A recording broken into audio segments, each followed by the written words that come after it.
Now we've returned to chapter 4, and we're going to look at some different types of reactions. The first we're looking at are precipitation reactions, and these occur when an insoluble solid precipitates out of a solution. And we start with a balanced molecular equation. And what we're going to end up doing here is coming up with what is called a net ionic equation. And what that shows us is exactly what species within that molecular equation actually react to form an insoluble product. So when lead 2 nitrate reacts with sodium iodide, we produce lead 2 iodide, which is a solid, and sodium nitrate, which is soluble in solution, so it exists as ions. So we start with the molecular equation, and then we rewrite that molecular equation to reflect what those species look like in solution.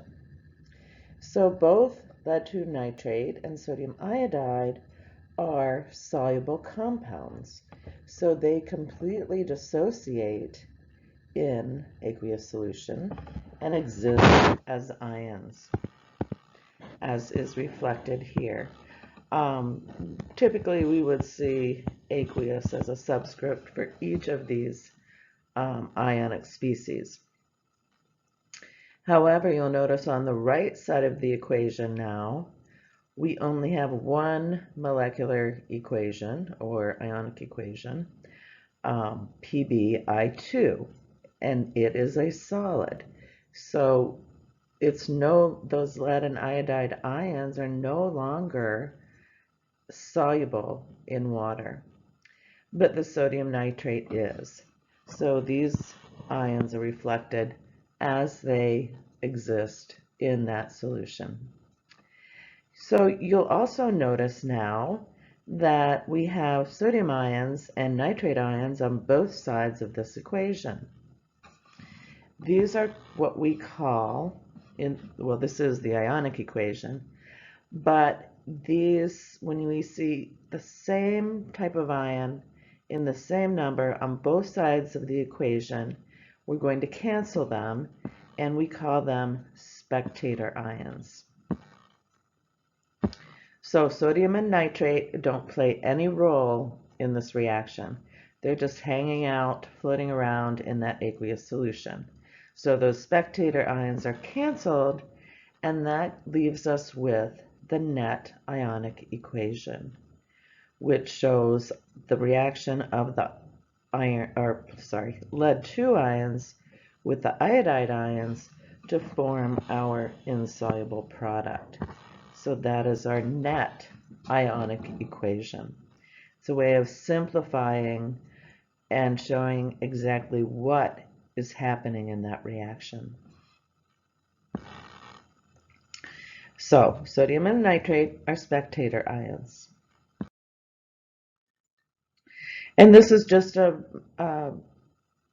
representation of that reaction, showing you, these models of the molecules, water molecules, and then we have ions that are floating around, and this solid precipitate forming. They're showing potassium here. We had sodium in the other example. But at any rate, pretend those were sodium ions. Here's the nitrate floating around, and then here's our precipitate. So this is what's called a solubility table. By definition, solubility is the maximum amount of solute, so that's the component that we dissolve, that will dissolve in a given quantity of solvent. So that's in this case, we're focusing on solutions. So the solution would, or the solvent would be a liquid. And solubility differs at differing temperatures. So there is a maximum amount of solute that will dissolve in a given quantity of solvent at a specific temperature. For most ionic compounds or solids, solubility increases as temperature increases. However, there are exceptions to those rules, which we're not going to look at, so don't worry about that. However, the table is very useful when writing net ionic equations, and you should be referencing one of these. I believe I have posted one of these as a handout. I will double check that, and if it isn't there, I will certainly post it for you. So in the top half of this table, we see soluble compounds. So on the left-hand side, we see that compounds containing alkali metal ions, lithium, sodium, potassium, rubidium, cesium, and the ammonium ion, these are all soluble. If you've got a compound that contains one of those, it will be soluble.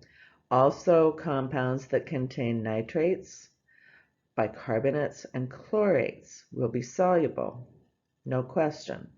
However, when you get to the halides, chlorine or the chloride ion, bromide, iodine, and the sulfate ion, it depends upon what it is paired with, whether it will be soluble or not. So here's where the exceptions come in. So if we have silver complexed with chloride ions, it will be insoluble. Same goes for mercury and lead 2 ion. If any of these are found with those halides, they will be insoluble products. And for sulfates, the insoluble pairing or cation will be silver, calcium, strontium, barium. We have mercury again and lead 2+. There's a very smaller section for the insoluble compounds. And compounds, and of course there's some exceptions here too, but in general, carbonates, phosphates, chromates, and sulfides will all be soluble unless they contain alkali metal ions or the ammonium ion, and then they will be insoluble. Hydroxides also insoluble unless paired with alkali metals and the barium ion. So if these are paired with this, they will be soluble. Okay? All right. Like most topics that we've approached, there are rules for writing net ionic equations, and the first thing we need is a balanced molecular equation. Sorry, I didn't shut down my email, getting notifications. Then we follow that by writing the ionic equation showing strong electrolytes completely dissociated into cations and anions. And here's where we need to reference that solubility table, so we can identify if there's a precipitate that's going to form or an insoluble product. We will cancel spectator ions on both sides of the ionic equation. We also want to make sure that charges and numbers of atoms are balanced in the net ionic equation. And here's an example we'll run through, and then I have some examples I'll work through in the next couple of slides. But we're asked to write the net ionic equation for the reaction of silver nitrate and sodium chloride. So remember, you learned to write molecular equations and balance them a while ago, but that's coming back. It doesn't go away. So you have to come up with the proper formula for silver nitrate and sodium chloride and their products when they react with one another. And that is what is shown here. So this is the molecular equation, and it is balanced. These are both aqueous solutions, and they are then ions in solution, and they're reflected that way in the ionic equation. However, after referencing the solubility table, we find that when silver is complexed with chloride ions, we have an insoluble substance. So that's written as its formula. And then, of course, the sodium and nitrate ions are aqueous. So sodium and nitrate ions are going to cancel. And our net ionic equation will be silver ion aqueous, chloride ion aqueous, giving us silver chloride solid, our net ionic equation. Okay, let's practice a few of these. I also want to remind you that I posted a worksheet in the additional handouts in D2L. The answers are included. So you should practice these. They will be on the final exam in some form. And the formula we'll take is, for example, nickel 3 chloride reacts with potassium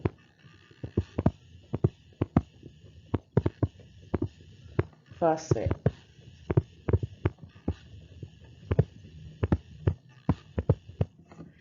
And we need to come up with a molecular equation, balance it, write the net ionic equation, followed by the net ionic equation. So as I said before, you have to come up with the proper formulas for each of these reactants and products. So if we have nickel 3 chloride, that means we have a nickel 3 plus, and chloride is a -1. So we have to have 3 of those. So NiCl3, and those are aqueous. Potassium phosphate. Phosphate polyatomic ion is a -3. Potassium is a +1. So we need 3 of those. Again, aqueous. And this is a double replacement reaction. The cations are going to trade partners to form products. So we look at nickel paired with phosphate, and that is, Ni3PO4. And we don't know if that's aqueous or solid yet. We're going to look at, well, I'm not going to be able to show you the solubility table, but I will reference one to find out if we get a precipitate. And the second product then is potassium chloride. So that is just KCl. Now we need to balance this. I have 3 nickels on the right-hand side, only 1 on the left. So I need a coefficient of 3. I have 1 potassium versus 3 potassium, so I need a 3 here. And that should balance the equation, and it does. So now I want to decide, by referencing that solubility table, whether either of these products are a solid.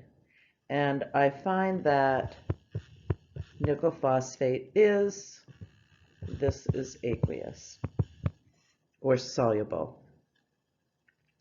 So now that I have my molecular equation, I can write the net ionic equation.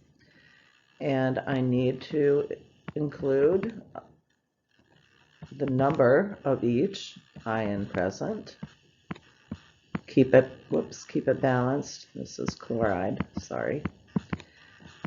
Technically, I need aqueuses here. I have 3 potassiums, 1 phosphate, all showing the charges. And then I have Ni3, PO4 solid, plus 3 potassiums and 3 chloride ions. So that is my net ionic equation.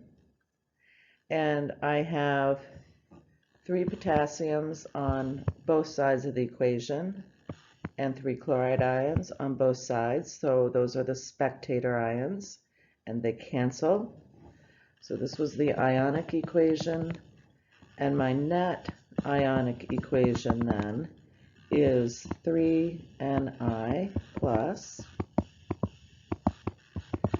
PO4 3 minus aqueous,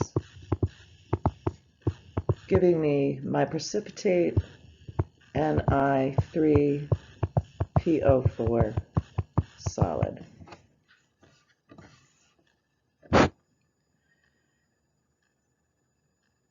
So let's do another one.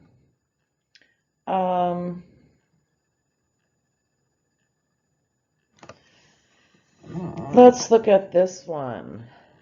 We have zinc plus stannic nitrate. When we covered naming, we didn't cover naming using the older names. So this actually is really tin 4. Okay. So now we have to come up with products. This is a single displacement, or will be a single displacement reaction.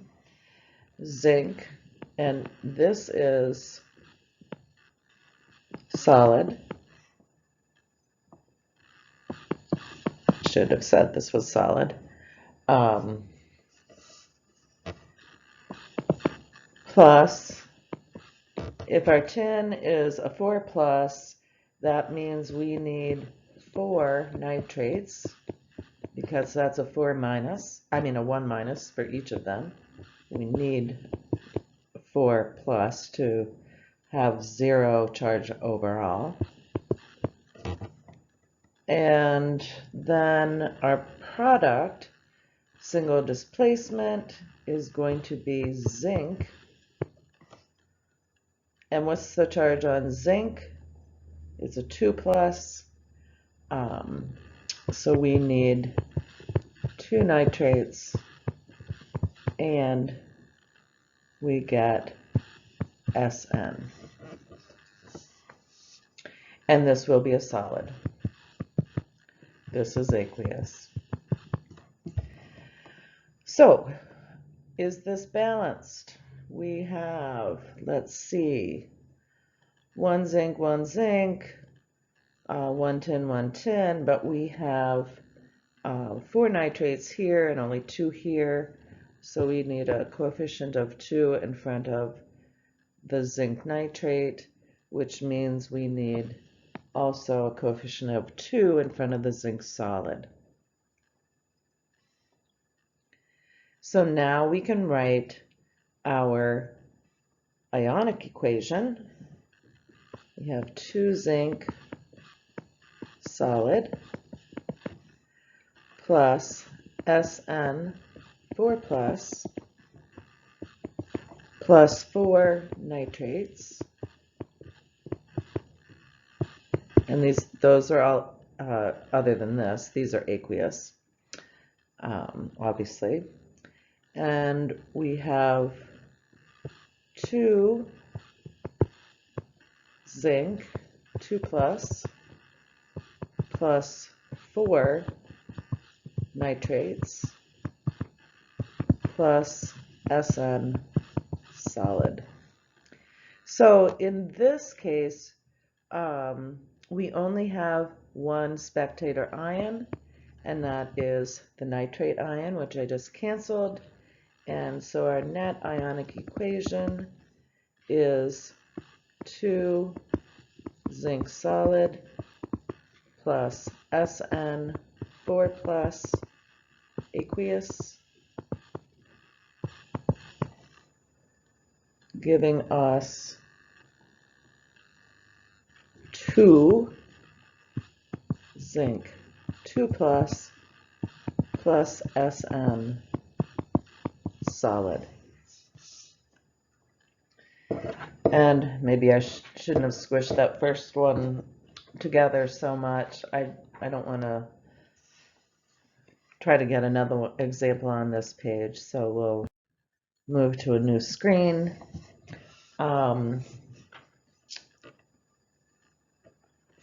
Want to do several different types of reactions here. So let's look at this one. Cesium cyanide plus hydrochloric acid.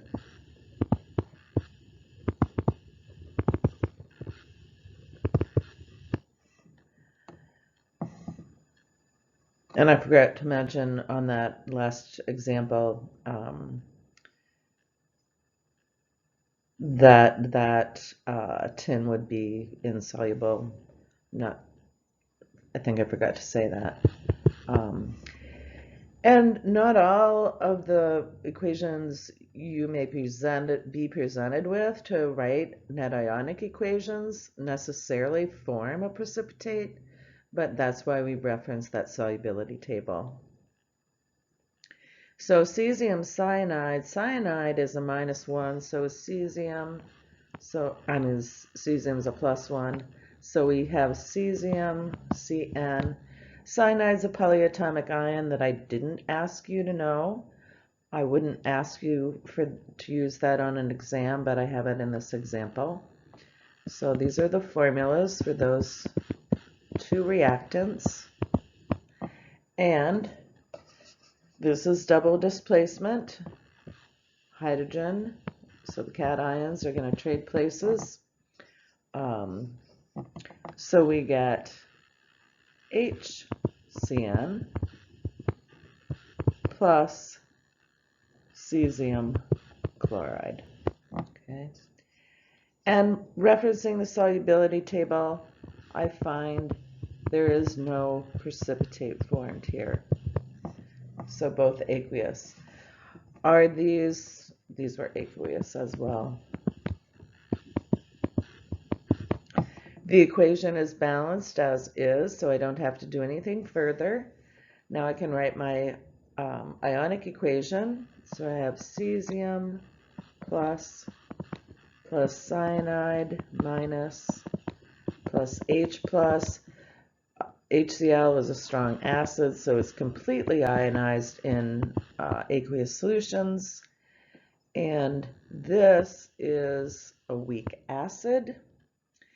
And we treat weak acids as non-ionizable because they only partially ionize, so we show the complete formula here. Only a strong acid or strong base would be 100% dissociated or ionized. But cesium chloride is ionized in aqueous solution. So these are aqueous.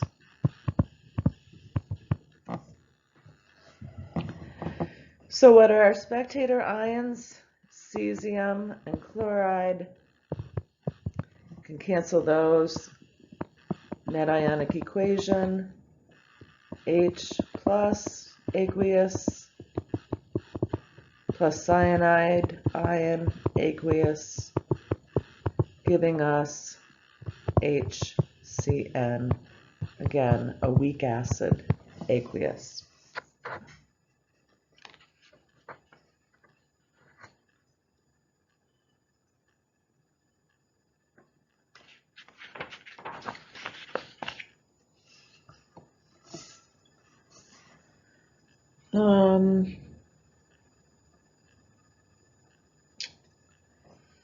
Let's try this one. Iron, 2 nitrate,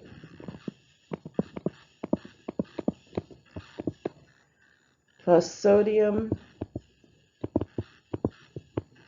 sulfide. So we have to come up with our molecular equation first. Iron is a 2 plus, so we have Fe NO3 subscript 2 aqueous plus sodium sulfide. Sulfide is a -2, so we have Na2S aqueous. And our products, double displacement, cations trading partners. Sodium nitrate is NaNO3 aqueous. And then we have FeS. Our iron is a 2 plus, S is a 2 minus. So aqueous. Whoops, sorry, I didn't mean to do that. I need to look at my solubility table, and I find that this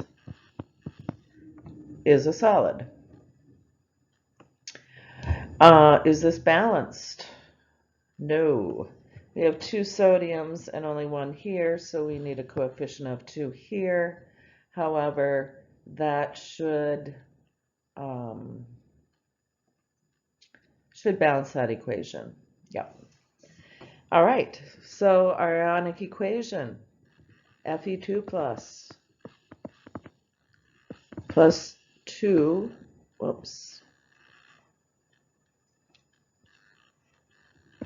2 nitrates.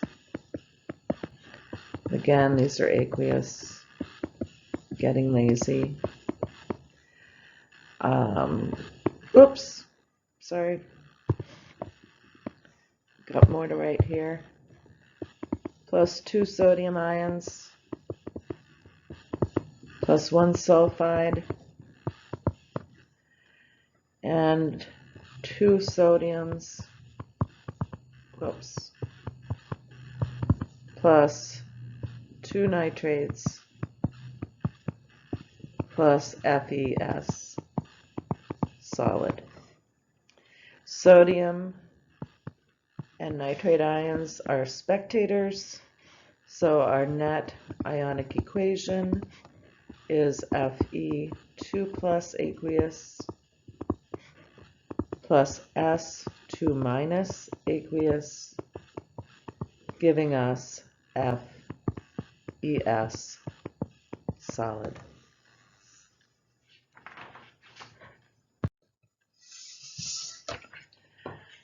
Looks like we could do a couple more here. Let me see what I can find that looks a little different, that you might see.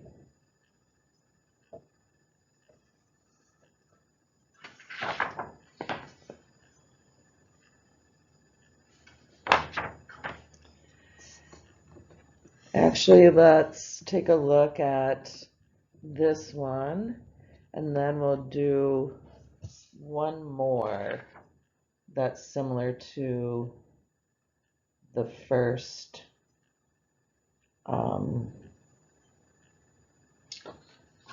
Somewhat similar to the first one we did. Whoops, where'd it go? Okay. Chromium 3 chloride. Whoops, plus sodium nitrate.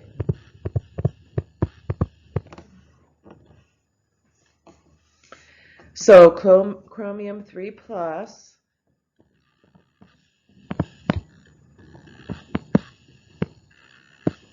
Whoops, I didn't need those, sorry.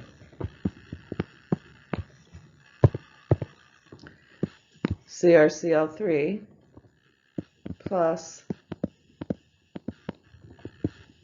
sodium. Oops, I'm sorry. I'm getting ahead of myself here. I'm starting to write the ionic sodium nitrate.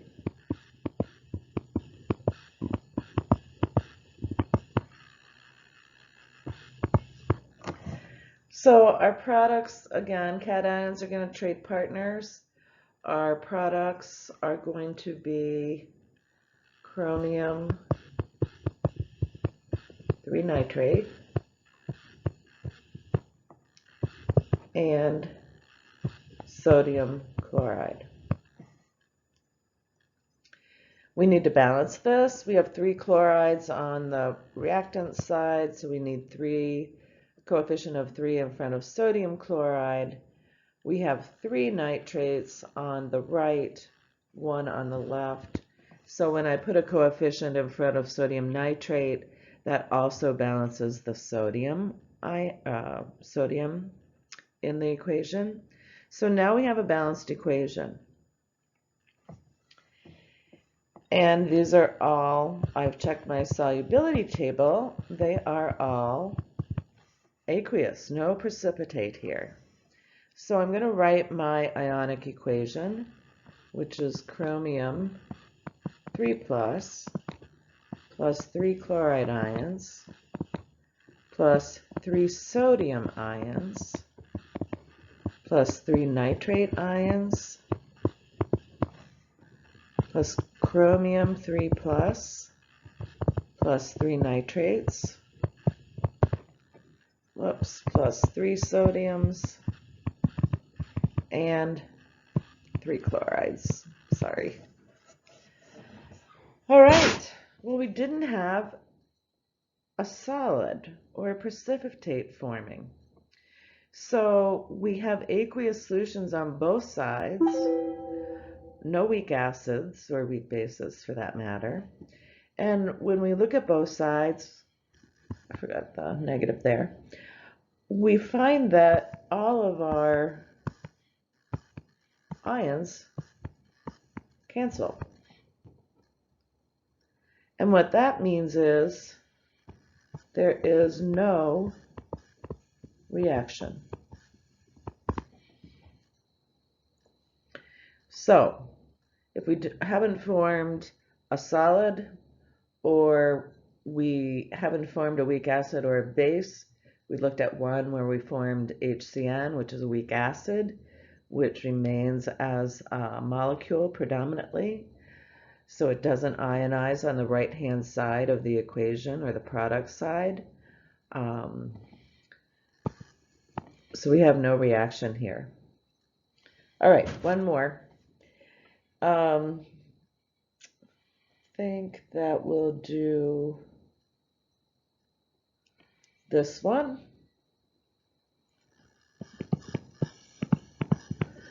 Phosphoric acid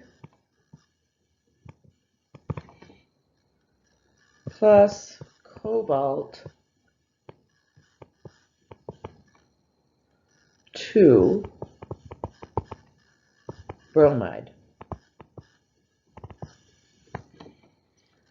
Remember that Roman numeral is used because that is a transition metal, and it can have a very varied charges. So we identify the charge on that ion in the name of a type 2 metal or a transition metal. So phosphoric acid has a formula of H3PO4, and cobalt 2 bromide would be COBr2. Bromide is a -1. These are both aqueous.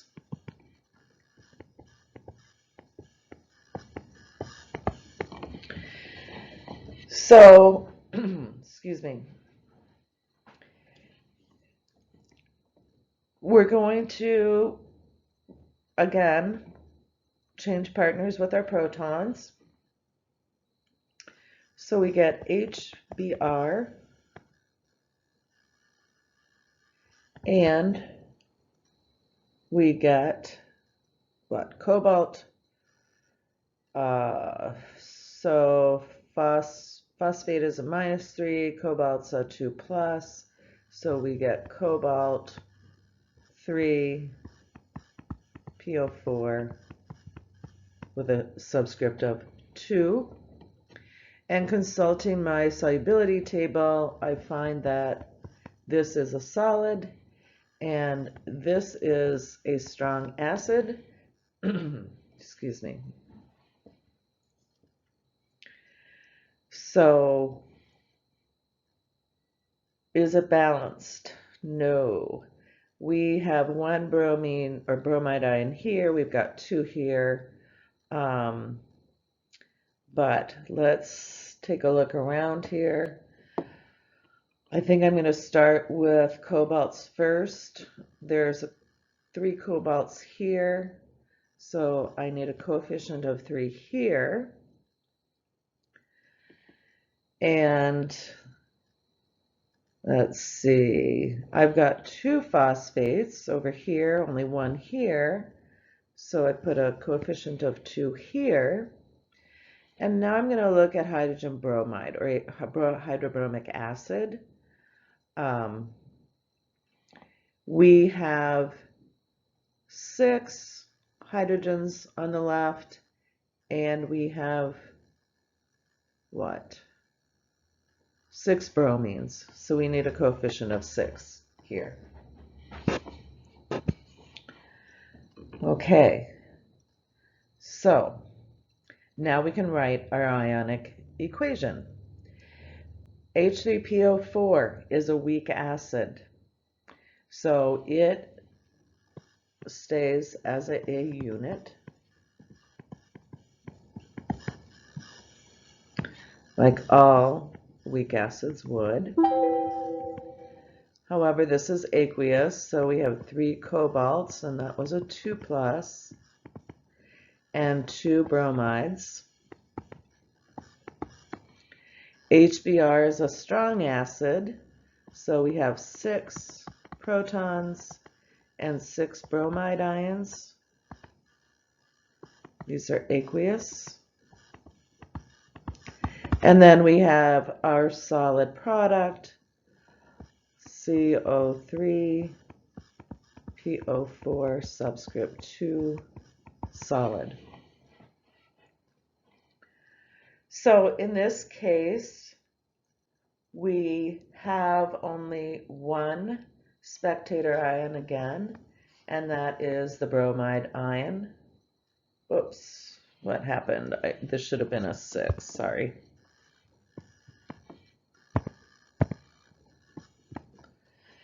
Sorry about that. 3, 6, 6, yeah. Okay, so our net ionic equation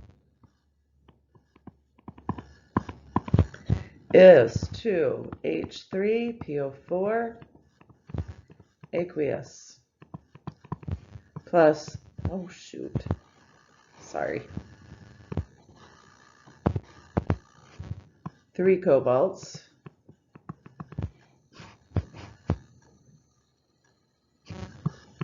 and that's aqueous, giving us 6 hydrogen ions and CO3 PO4 2 solid. All right, make sure you take a look at that net ionic equation worksheet, practice those, and of course, when come to one of the Zoom meetings if you have questions. So we're going to cover acids and bases in the next couple of slides, and then there will be a second video for the second part of this chapter. So common characteristics of acids: they have a sour taste. Vinegar is sour or acidic because it contains acetic acid. There are citrus fruits that contain citric acid. So when you find lemons or limes tasting sour or tart, that's from that citric acid. These will change the color of a plant dye.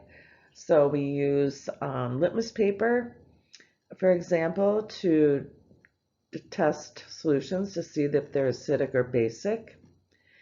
They react with metals to produce hydrogen gas. And when you watch the molar volume video for your lab, you saw magnesium metal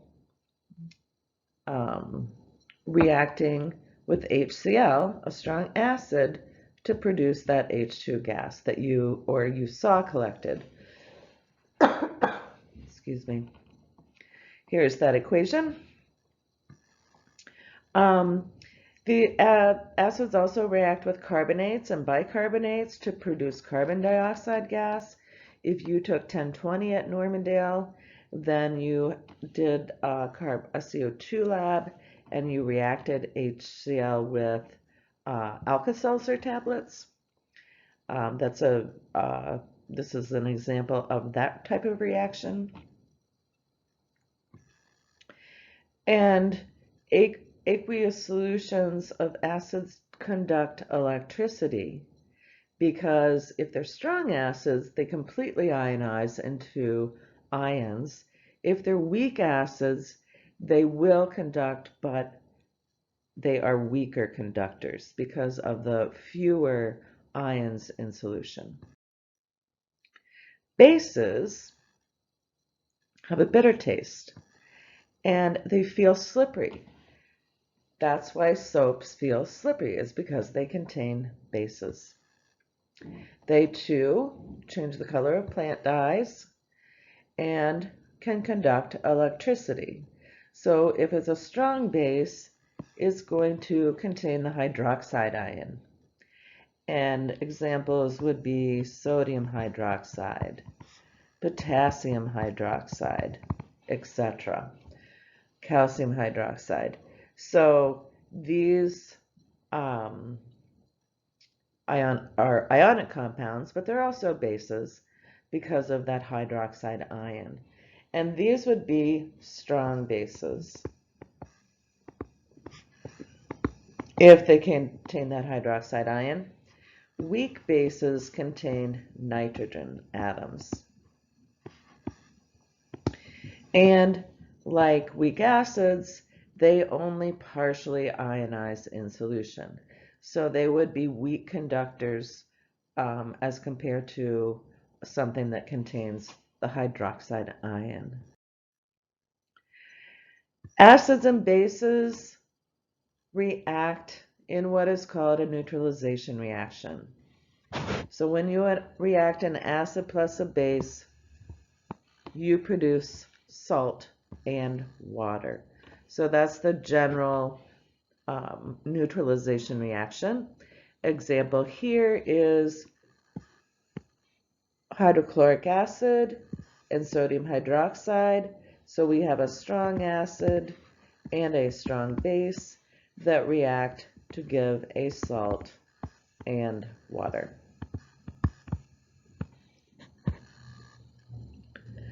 Oops, sorry, I didn't remember that was coming. So this is the ionic equation. We have hydrogen ion, chloride ion, sodium ion, hydroxide ion in solution because these are strong and either ionize or dissociate completely. Salt is water soluble, so it appears as ions on the product side, but water as a molecule. So this is a pure liquid here. We can cancel, oh, that's probably already done for us. Go through that. Cancel our sodium and chloride ions. And our net ionic equation then, whoops, I know it's here. H plus hydroxide ion giving us water. So for any neutralization that involves a strong acid plus a strong base, It's going to give us salt and water, and the net ionic equation will be this.